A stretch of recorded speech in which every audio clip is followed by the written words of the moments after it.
Hello mike check. Welcome to the Indian advance studies. आज हम इस वीडियो में देखने वाले यहाँ पर आप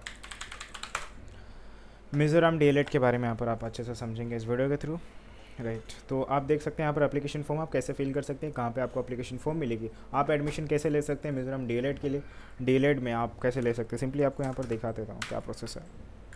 इसका प्रोसेस जो है ना बहुत सिंपल है। ठीक है, ये रहा।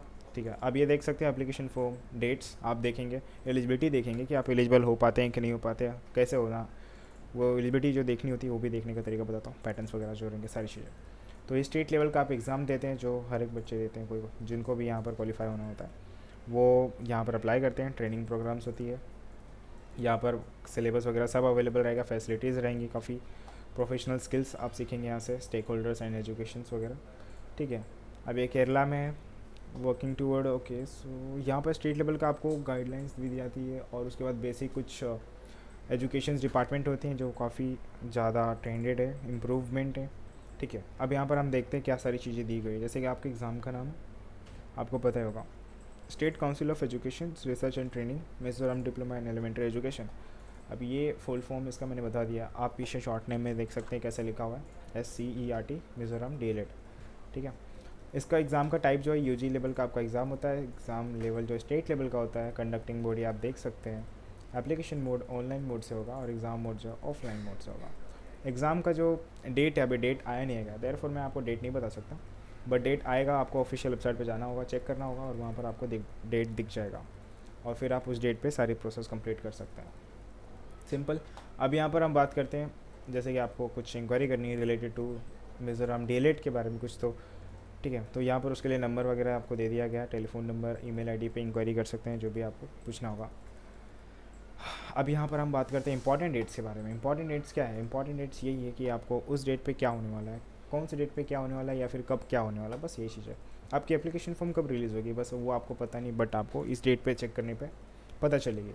अभी कुछ इसमें अपडेट नहीं है, देयरफॉर यहाँ पर अपडेट में कुछ लिखा नहीं गया। ठीक है, तो आपको सिंपली क्या करनी है, सिंपल आपको ऑफिशियल वेबसाइट का पेज ओपन करनी है और वहाँ पर ओपन होने के बाद आपको चेक करनी है कि आपकी एप्लीकेशन फॉर्म आया है कि नहीं आया, अगर आया है तो क्या आया है, या फिर एप्लीकेशन फॉर्म कब आएगा वो भी आप देख सकते हैं।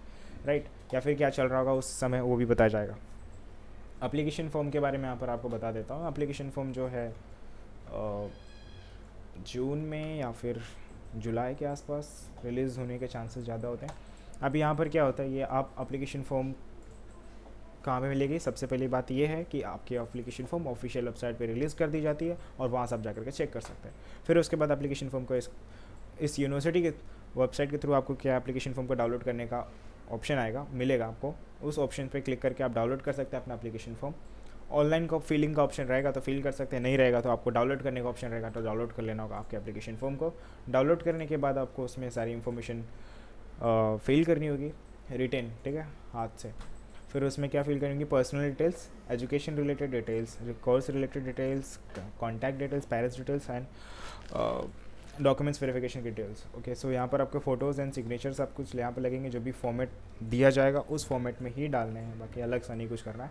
अब यहाँ पर बात करते हैं आपके प्रिंट ये प्रिंट क्या है, ये एप्लीकेशन फॉर्म के जब कंप्लीट होने के बाद लास्ट का प्रोसेस आपको प्रिंट निकाल लेने का। ठीक है, प्रिंट निकाल लेगा तभी आप फिल कर सकते हैं। अब यहाँ पर एप्लीकेशन फॉर्म जो फ़ी है ऑफलाइन कर सकते हैं, ऑनलाइन का ऑप्शन रहेगा तो ऑनलाइन कर दीजिएगा, ऑफलाइन रहेगा तो ऑफलाइन, आपको यूनिवर्सिटी जा करके ऑफलाइन पेमेंट करना होगा। ठीक है, तो दो ऑप्शन है आपके पास। ओके, अभी बात करते हैं एलिजिबिलिटी की। तो आपने कभी सोचा है कि आप एलिजिबल हैं या नहीं है?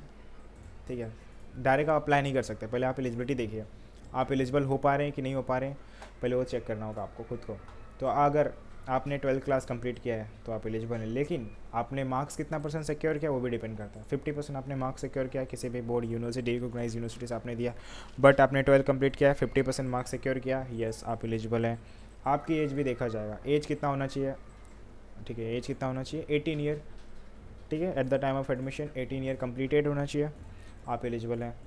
ओके, ज़्यादा से ज़्यादा मैक्स जो मैक्सिमम एज बोला जाता है, अपर एज 35 ईयर ओल्ड से ज़्यादा रहेंगे तो नहीं अप्लाई कर सकते, 35 ईयर के कम रहना चाहिए आपका एज, तो आप अप्लाई कर सकते हैं।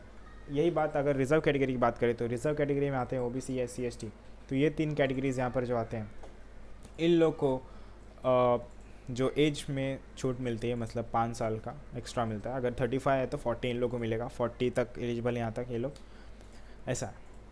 और इन लोग का मतलब ऐसा है, तो इन लोग को ज़्यादा चांसेस रहता है इन सारी रिजर्व कैटेगरी को। अब यहाँ पर मेरिट लिस्ट की बात करते हैं। मेरिट लिस्ट क्या होता है एक्चुअली? मेरिट लिस्ट ये है कि अगर आपने एप्लीकेशन फॉर्म फिल किया है, राइट, तो आपको मेरिट लिस्ट में पता चलेगा कि आप सेलेक्ट हुए हैं कि नहीं हुए हैं, आगे का प्रोसेस कंप्लीट करना होगा कि नहीं करना होगा, तो ये इसके थ्रू।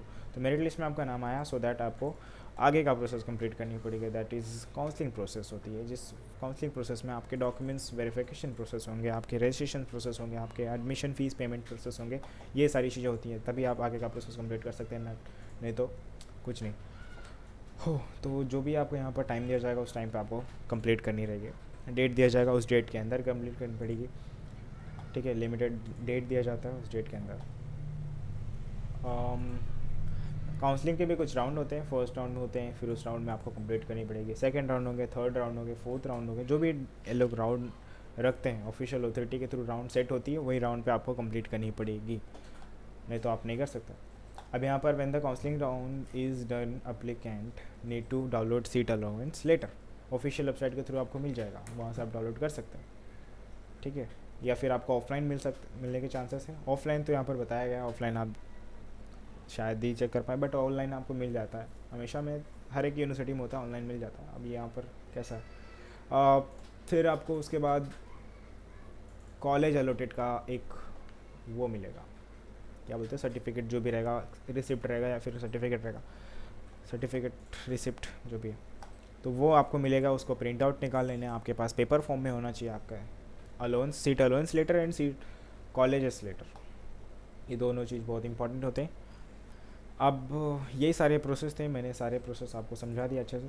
कोई भी डाउट होता है आप डेफिनेटली कमेंट कर सकते हैं। मैंने डिस्क्रिप्शन बॉक्स में इस पेज का लिंक दिया हुआ है, आप जरूर चेक कर सकते हैं। इस पेज पर आएँ और अपना सारे प्रोसेस को चेक करें, समझें और कंप्लीट करें। And thank you so much, best of luck.